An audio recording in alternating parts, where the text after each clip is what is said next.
गुरु के चरणों में नमन करते हुए,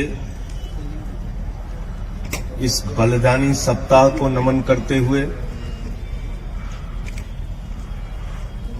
मैं सबसे पहले धन्यवाद करना चाहूंगा दिल्ली सरकार के पूर्व मंत्री बली साहब का और यहां की कमेटी का, जिन्होंने मुझे अपनी बात कहने का मौका इस अवसर पर दिया। पूरे देश का किसान आज आंदोलित है। देश के करोड़ों किसानों की एक ही मांग है कि ये काला कानून वापस लिया जाए, और अपनी इस मांग को लेकर पंजाब में, हरियाणा में, उत्तर प्रदेश में, राजस्थान में, कर्नाटक में, केरल में, तमिलनाडु में, बिहार में, पूरे हिंदुस्तान के अंदर लाखों लोग सड़कों पे उतरे।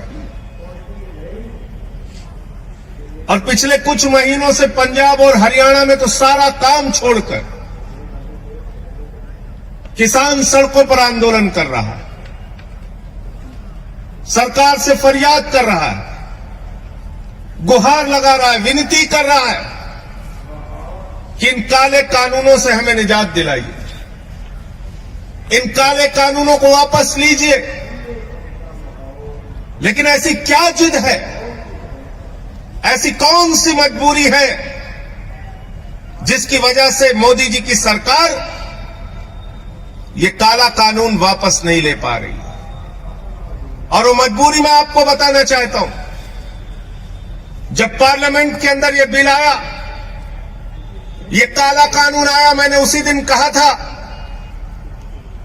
ये कानून किसानों के हित में नहीं है, बल्कि ये कानून हिंदुस्तान के करोड़ों किसानों के डेथ वारंट पे मोदी सरकार ने साइन किया है, और इसलिए हम इसका विरोध करते हैं। और हमने पार्लियामेंट के अंदर माइक तोड़ा था, मुझे निलंबित कर दिया गया। पूरी की पूरी भारतीय जनता पार्टी ऊपर से लेकर नीचे तक रो रही थी, संजय सिंह ने तो माइक तोड़ दिया, संजय सिंह ने तो माइक तोड़ दिया। अरे आज तो तुम किसानों की हड्डियां तोड़ रहे हो। मुझे निलंबित किया गया तो तुम्हारी सरकार को भी निलंबित किया जाना चाहिए।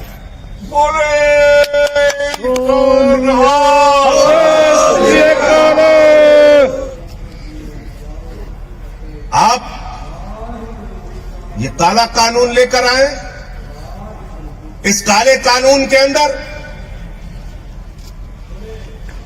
एमएसपी की गारंटी का एक शब्द नहीं। मैंने पूछा इसमें एमएसपी की गारंटी कहां है? बोले साहब मोदी जी ने भाषण दे दिया, आप मान लीजिए।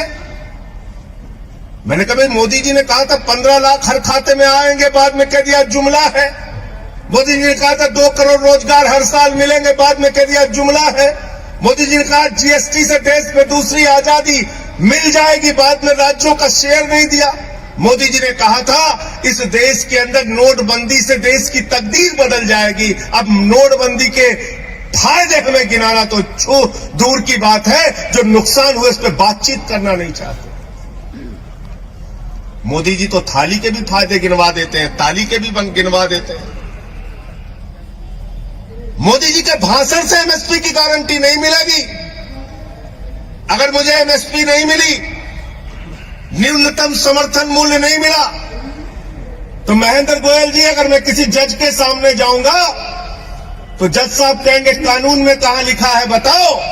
और तब मैं अगर कहूंगा कि मोदी जी का भाषण जज साहब आपने नहीं सुना, तो वो हमारी याचिका लेंगे और उसको कूड़ेदान में डाल देंगे। कहेंगे कानून से एमएसपी मिलती है, भाषण से एमएसपी नहीं मिलती, भाषण से एमएसपी नहीं मिलती। दूसरा, आपने इस कानून के अंदर कॉन्ट्रैक्ट फार्मिंग की बात लिखती, यानी किसान को उसके ही खेत में पूंजीपतियों का गुलाम बना दिया जाएगा। इस कानून में आपने असीमित भंडारण की छूट दे दी। इसका मतलब हिंदुस्तान का कोई भी पूंजीपति अडानी और अंबानी सस्ते में किसान से गेहूं खरीदेगा, सस्ते में किसान से धान खरीदेगा, सस्ते में फल खरीदेगा, सस्ते में सब्जियां खरीदेगा और सबका भंडारण करके अपने बड़े बड़े कोल्ड स्टोरेज में रखेगा और जब बाजार में उसकी कमी आ जाएगी तो महंगे दामों पर हमको आपको बेचेगा। इस देश में जमाखोरी, कालाबाजारी और महंगाई को मोदी सरकार ने इस बिल के माध्यम से लीगलाइज करने का काम किया है, वैधता प्रदान करने का काम किया है। आप कहते हैं ये बिल किसानों को समझ में नहीं आता। मोदी जी भाषण देके समझा रहे हैं, उनके मंत्री भाषण देके समझा रहे हैं, कहते बिल समझ में नहीं आया, बिल समझ में नहीं आया। अरे मैं तो ये कहना चाहता हूं किसानों को ये बिल समझ में आ गया है, ये आपकी प्रॉब्लम है। ये आपकी प्रॉब्लम है कि किसानों को ये बिल समझ में आ गया है और इसलिए आज पूरे देश का किसान आंदोलनरत है। मुझे पीड़ा होती है, तकलीफ होती है मुझे जब आप उन अन्नदाताओं को आतंकवादी कहते हैं, शहीद आजम भगत सिंह के वंशजों को आतंकवादी कहते हैं, शहीद उधम सिंह के वंशजों को आतंकवादी कहते हैं, शहीद लाला लाजपत राय के वंशजों को आतंकवादी कहते हैं, शहीद करतार सिंह सराफा के वंशजों को आतंकवादी कहते हैं। जलियांवाला बाग कांड में जिन लोगों ने अपनी शहादत दी उनके वंशजों को जो लोग आतंकवादी कहते हैं, उनको इस देश की सत्ता पर एक मिनट भी रहने का अधिकार नहीं, मैं कहना चाहता हूं। और इसलिए साथियों और दोस्तों, कल तो मोदी जी के सामने हम लोगों ने विरोध किया। हमारे साथी सांसद पंजाब के भगवंत मान जी ने जमकर विरोध किया और उनके बहरे कानों में आपकी आवाज पहुंचाने की कोशिश मैंने की। सदन चल रहा था तब भी की, सदन नहीं चल रहा है, सत्र नहीं बुलाया जा रहा है तब भी की और आगे भी करता रहूंगा, लड़ता रहूंगा आपके लिए, आपकी आवाज को उठाता रहूंगा, क्योंकि हमारे नेता अरविंद केजरीवाल जी ने साफ तौर पे कहा है आम आदमी पार्टी का एक एक कार्यकर्ता सड़क से लेकर संसद तक किसानों के मुद्दे पर उनके साथ रहेगा। लाठियां भी खानी हो, जेल भी जाना हो, आपकी सेवा भी करनी हो, एक कार्यकर्ता बनके, एक सेवादार बनके आपके साथ मजबूती से खड़ा रहेगा। और इसलिए मैं आप लोगों से निवेदन करने के लिए आया हूं, विनती करने के लिए आया हूं। बल्ली साहब यहां बैठे बहुत सारे संघर्षों में जेल भी जा चुके हैं, लाठियां भी खाई हैं इन्होंने गरीबों के लिए, मजदूरों के लिए। महेंद्र गोयल जी हमारे विधायक जी हैं, कई दिनों से लगातार यहां पे सक्रिय हमारे कार्यकर्ता हैं साहब। मैं आप लोगों से एक ही बात कहना चाहता हूं, आपके आंदोलन से पहली बार हिंदुस्तान की सरकार डरी हुई है, खलबलाई हुई है और इनको एक ना एक दिन, अब ज्यादा समय दूर नहीं है, मजबूर होना पड़ेगा, मजबूर होना पड़ेगा आपकी मांगों को पूरा करने के लिए। इस पूरे सप्ताह हम छोटे साहबजादों को नमन करके उनके सामने अपना उनके बलिदान को याद करते हैं, क्योंकि वो जो कौम है, सिख कौम, इसका इतिहास हिंदुस्तान की आजादी के आंदोलन से लेकर और उससे पहले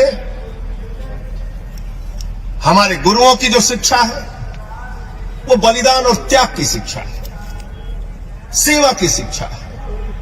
देश में कहीं भुखमरी हो, सिख समुदाय के लोग सबसे आगे। देश में कहीं आपदा आ जाए, सिख समुदाय के लोग सबसे आगे। देश में कहीं भूकंप आ जाए, बाढ़ आ जाए, सिख समुदाय के लोग सबसे आगे। तो इस कौम को, अपने गुरुओं को नमन करते हुए, छोटे साहबजादों के त्याग और बलिदान को याद करते हुए, उसके सामने सर झुकाते हुए हम सब ये संकल्प लेते हैं कि इस लड़ाई को हम लड़ेंगे और जीतेंगे। बहुत बहुत धन्यवाद और आभार, आपने मुझे यहां बुलाया और अपनी बात कहने का मौका दिया। धन्यवाद। ऐसे ही जोरदार मजेदार खबरों के लिए बने रहे अंधभक्त के साथ और बेल आइकन दबाना ना भूले। सब्सक्राइब कर